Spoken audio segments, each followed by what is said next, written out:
Welcome everyone, folks who are here in the room and joining us on Zoom. My name is Ryan Jobson. I'm Assistant Professor in the Department of Anthropology, as well as Director of Doctoral Studies for CEGU. And again, we just wanted to offer this as a session to talk about the Redekop grants, to field any questions related to them. In a few minutes, I will ask Alyssa just to share a couple minutes of your experience as a grant recipient in 2023 and the kind of uses that the grant can be put to.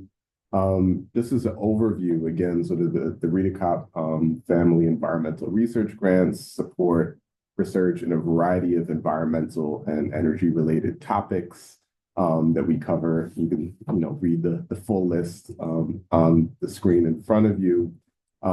This is usually able to support research at a variety of different stages of development. So again, sort of preliminary field work or archival research, travel costs, as well as I believe it can also be applied to dissertation research. So pretty much any student who is currently enrolled, graduate student at the university, is eligible to apply for the Redekop grant. We do prioritize students who are currently enrolled in the CEGU doctoral certificate program.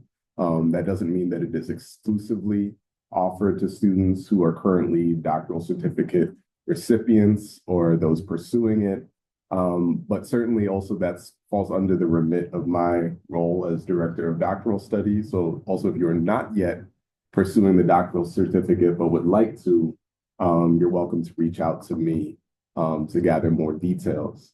In terms of the requirements this year, I think we have, you can see listed again, that we require a CV, a short proposal of up to 500 words, a funding rationale of up to 250 words, and an itemized budget.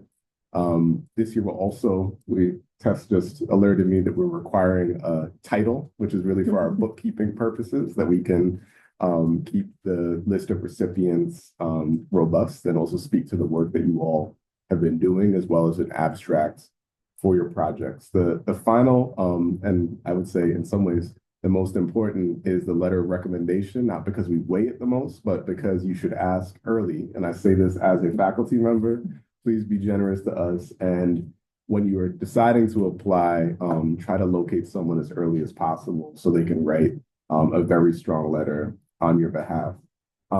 Before I open up for just general questions, logistical questions, questions specific to your research projects, Alyssa, I was going to ask if you could just share a little bit of your experience. It does not have to be long, but again, sort of how the Redekop grant supported your work, the stage that you applied to the grant at, and again, how it facilitated the development of your dissertation project. Yeah, thank you.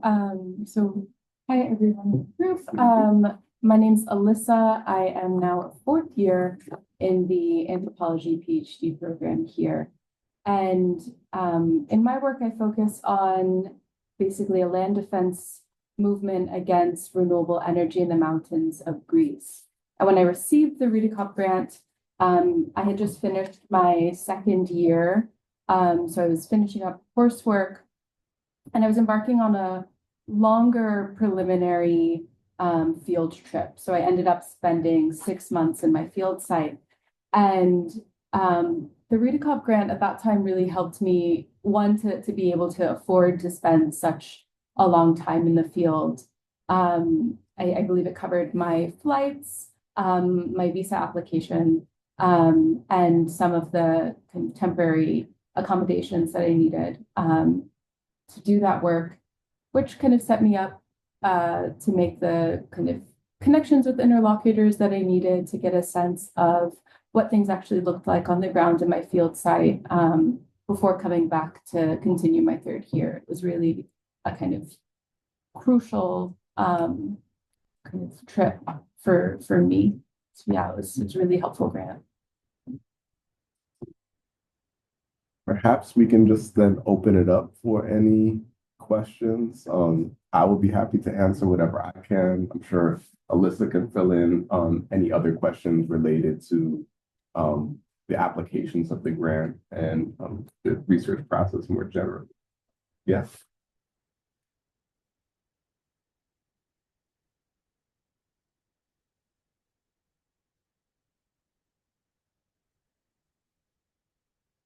pretty straightforward, so Yeah. I don't blame you for not having questions, but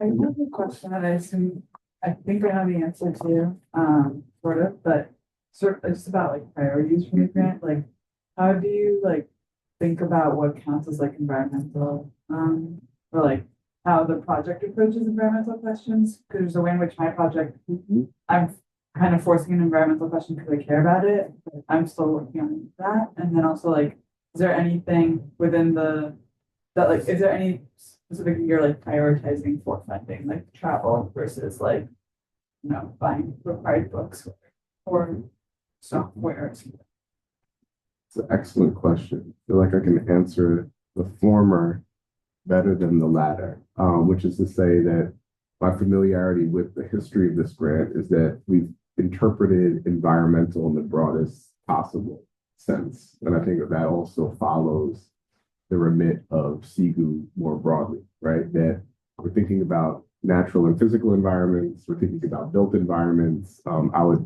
encourage you or invite you to look at the list of recipients for past years and the scope of the projects, many of which, surround urban infrastructure, right? So it's not simply sort of the question of natural environment or ecology that's at the heart of this. I think we want to fund as many projects as possible and continue to support the work that's happening on this campus. So if you were making an argument that your project is environmental, I think we are very keen to find a way to support you. Of course, the only caveat is that there is a sort of limited pool of resources each year. Again, I think Tess mentioned this as folks were walking in, but we encourage also applicants to keep us updated on any other sources of funding that are available to you. There are several other, sort of streams of funding on campus. If you have any questions about that, feel free to also reach out to me personally in terms of like, we can try to find where are the other pockets of money that apply to your work. I should say the other thing I think it's important to mention is that our geographic area focus is open. And that's often not the case, again, with many sort of area study centers or CISR or others around campus that do either have a focus on research outside the United States or within prescribed geographies. So that's also to say, continue to evangelize this grant competition and CEGU, because anyone who is thinking even peripherally to the question of environmental humanities, energy, is certainly most welcome to apply. On the latter, I don't know that we prioritize certain types of funding or over another. Again, I think that this is open. You can propose sort of what you're going to apply the grant funds to. The question is, does it align with your proposal, right? If your proposal is seeking funding for field-based research, you're probably going to be asking for travel and lodging and other sort of amenities. If it's based on, if you're doing a project that's based largely on library research, it'll probably have different demands. So yeah, we're not prescriptive in that way, but you want to have an alignment between what you're requesting and the project that you're laying out, which I think is also what the short budget justification is about, is just to sort of make that connection explicit and easy for me and the other folks on the review committee. Yeah. looks like we have a question here in the chat too. Yes. So Emma says, hi, also sorry I'm on the move, so can't join video audio. Third-year Crown will hopefully defend my proposal in the spring. Love to apply for this for interview compensations require that we already defended the proposal to apply. Is there a preference for folks farther along in their dissertation research? Thanks. My understanding of this is that you can apply at any stage. Certainly we've supported many students who are doing preliminary summer field work after their first or second years prior to advancing to candidacy. And I don't believe we have a explicit preference in terms of what stage you are in your graduate program. So again, I think that we're evaluating this really on the merits of each project. And I do think also, yes, that this separates us from some other grants that either are for sort of post-candidacy or pre-candidacy And yeah, I think each year, if I'm not wrong, we have funded folks who are both, who have advanced to candidacy and also are doing preliminary work. So yeah, the mantra is we're open to any and all projects as long as they're environmental. So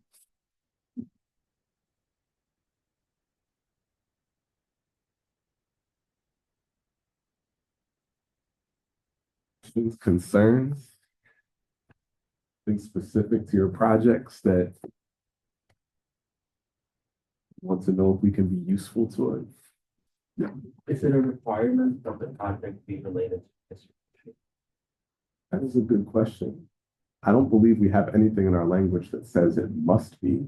I think the real question is, how does the project you're proposing relate to your graduate studies writ large, right? So, which means it doesn't have to explicitly be linked to your dissertation. Again, we also fund preliminary field work, which may or may not end up being related to the dissertation because folks often change course in the topic and the geography and the scope of what they're doing. I would say that if you are, this is not something that is explicitly demanded, but if you're post-candidacy and applying for something that's not related to the dissertation explicitly, I would just make a special note of that and sort of how it's supporting the work that you intend to do, how it becomes part of your intellectual toolkit or professional profile. I just think that would go a long way in terms of making the justification. But yes, certainly, you can seek funding for really any project that you're undertaking at the moment. Yeah. It looks like we have one more question here. If you are planning to apply to the certificate but haven't ironed out all the details, is it worth it to try and get that sorted out for the application? I would say yes, just because the application process for the certificate is really pretty straightforward. You just fill out an interest form, and you can even say like classes that you hope to take. You don't have to specifically say like these are the 3 I've already taken, the foundation I've already taken.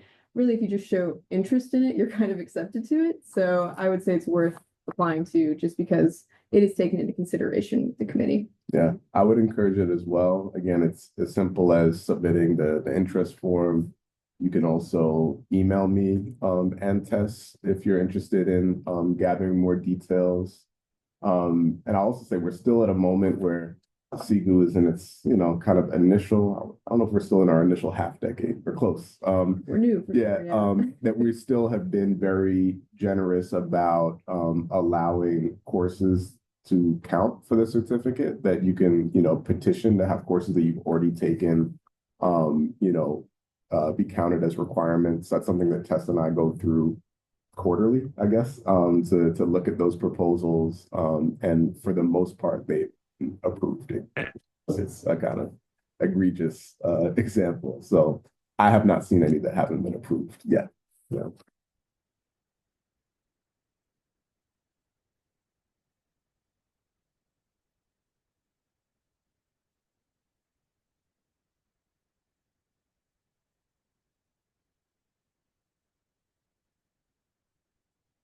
You apply multiple times? Like you've applied in past years, you mean? Yeah, yes, or like if we get like if I were to get this year, can I apply like 4? Oh, yeah, we say we have preference for those who haven't previously received funding, but we've already had multiple people apply for the 2 years that it's been offered, and they always get considered, so. Thanks, Tess. I didn't know the answer to that question.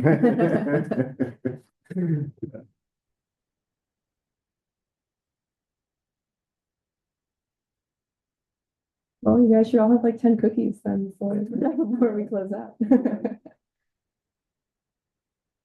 Please do apply. This is one of the best things about this job and this unit, is that we get to see all of these projects flourish. It's part of why I wanted you to speak about this, because it's also incredible, not only what I'm going to brag about you a little bit, but not only what you've been able to accomplish in your work, but the way that this has been a springboard to build political and intellectual community beyond the University of Chicago. So again, there are so many different ways that you can apply this grant support. That's not just about the instrumental gathering data. There's also about like, how do you engage in your graduate education in the broadest sense. And that's, that's my little appeal to you all as you approach it. But, I want to thank you for being here too, because this is also how we build community at CEGU. Yeah. Looks like we have one more from Joshua. Yes. So Josh is asking for collaborative or co-authored projects. You would recommend we apply separately or as a group. I don't know if we've ever had collaborative or no. co-authored proposals yet. I don't see a good argument against it. So I feel like if you would like to apply in that way, the one question may be, I don't know administratively how the funding is allocated in terms of, is it allocated to one person? Would there be a sort of breakdown in the budget of how much each of the different collaborators would receive? So that's the only question I would have. Josh, maybe follow up with me, and we could check over email as well. Yeah, sounds good. Thanks, Ryan. I was just asking, but y'all would welcome a project that is collaborative or co-authored can apply, right? I mean, that wouldn't be a problem. Okay. Again, I'll follow up. Yeah. I'm following the language we have, and if it doesn't rule it out, I say yes. Yeah. Exactly. Yeah. Thank you. You're most welcome.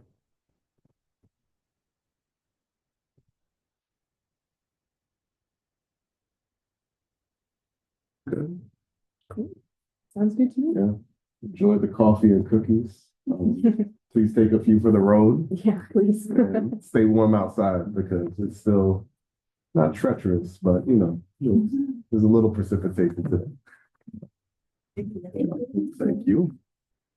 Bye, everyone online. Thank you.